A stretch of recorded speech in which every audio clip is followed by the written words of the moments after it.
got the next 6 points to make in God's School of Grace. And this is number 7 that I'm going to share. Good morning. Okay, while we are still in this tabernacle of flesh, we need to comprehend the meaning of what Paul says when he uses the word reckoning in Romans 6:11. Thus you also be reckoning yourselves to be dead indeed to sin, yet living to God in Christ Jesus our Lord. Now, since sin means missing the mark, then we have here a basis for not looking at our failures. The standing or position we have with God is secure in Christ Jesus. And since nothing can separate us from the love of God, Romans 8:31 through 35, we have very much to encourage us to live by God's success in Christ Jesus.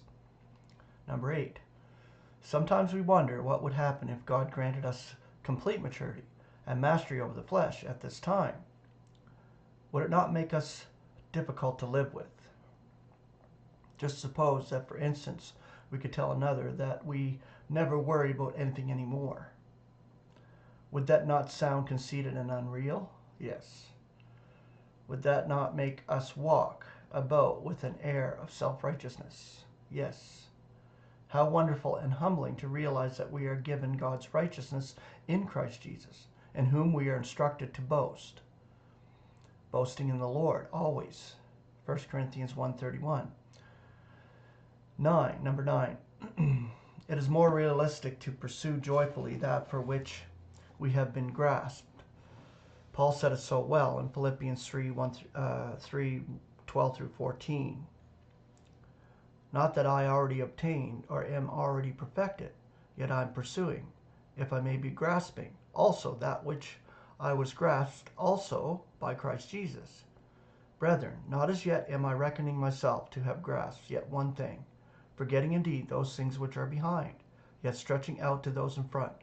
Toward the goal am I pursuing for the prize of God's calling above in Christ Jesus.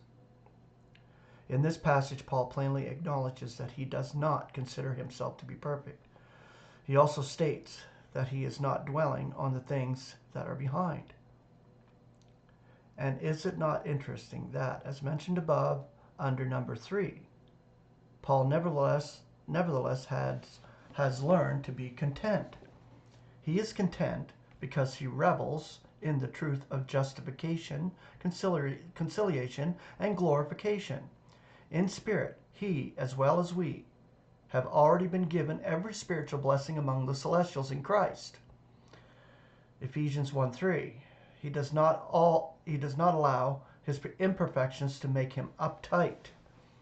Instead, he is living by the perfection he has in Christ Jesus our Lord. This gives him a great amount of energy in the pursuit of grasping and laying hold of Aeonian life.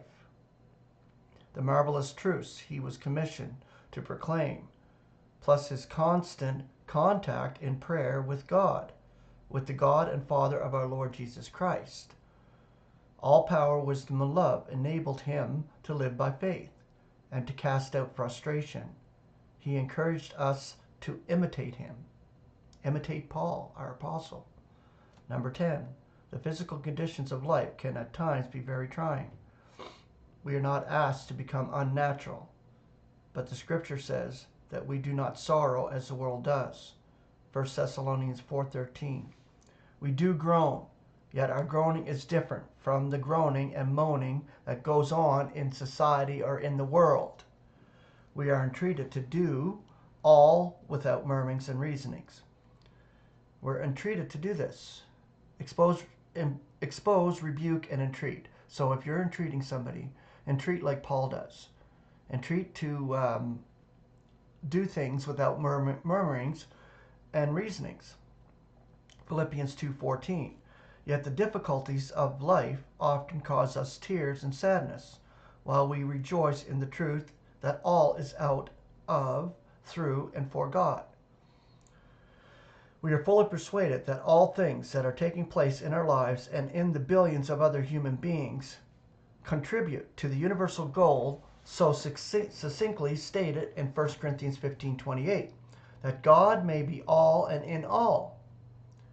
This must mean that we as creatures, through the experience of good and evil, have to become nothing in ourselves. Creatures can only find true fulfillment and perfect satisfaction by having the Creator as their all. The Creator who has revealed himself as Father and has told us that we belong to his family. Ephesians 2:19.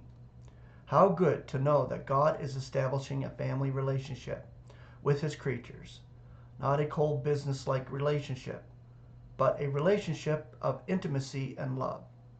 Number 11. It is very interesting to read in Hebrews that Christ learned obedience by the things he suffered. We do not have to learn obedience but we may learn contentment.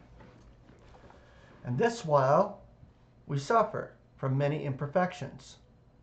It is a great relief that we are complete in Christ. Colossians 2:10. And live by his faith. Galatians 2:20. This indeed is more than enough to help us forget our own shortcomings and to be invigorated for positive living. This positive living is to be understood not merely as being free from worry, although that is very important, but to rejoice in serving the Lord and to remember that the Lord is always near. The more we rejoice in the Lord, the less we worry about our imperfections. That it is important to rejoice is clearly indicated in Philippians 4:4. Be rejoicing in the Lord always. Again, I will declare, be rejoicing, as well as in Romans 15:13. Now may the God of expectation be filling you with all joy and peace in believing, for you to be superabounding in expectation, in the power of Holy Spirit. And finally, number 12. We feel that it is very important to keep in mind that the great potter is ultimately the one who will achieve all these commendable qualities in us. In Ephesians 2:10, it says that we are his achievement, and in Philippians 2:13, it clearly states that God is operating in us to will as well as to work for the sake of his delight. Isn't it marvelous to know that it all depends upon him to what degree we succeed? This knowledge is invigorating and of tremendous importance in terms of a worthy walk. This helps us to avoid indulging in too many introspection of navel gazing. Let us look up, for our deliverance is drawing near. May these 12 points help us to cope victoriously with the painful awareness of not always being able to perfectly walk worthily, to banish worrying, and to bask in the peace of God. These points, of course, are not given as an excuse for our imperfections. On the contrary, we hope that a proper reading of these may be of great help in becoming more involved in pursuing the goal of walking worthily, in the spirit of contentment and true rejoicing in full appreciation and the perfection we have in Christ Jesus, our Savior and Lord. Okay, so this was done by Peter Fedema. And I say grace and peace. Have a beautiful Sunday.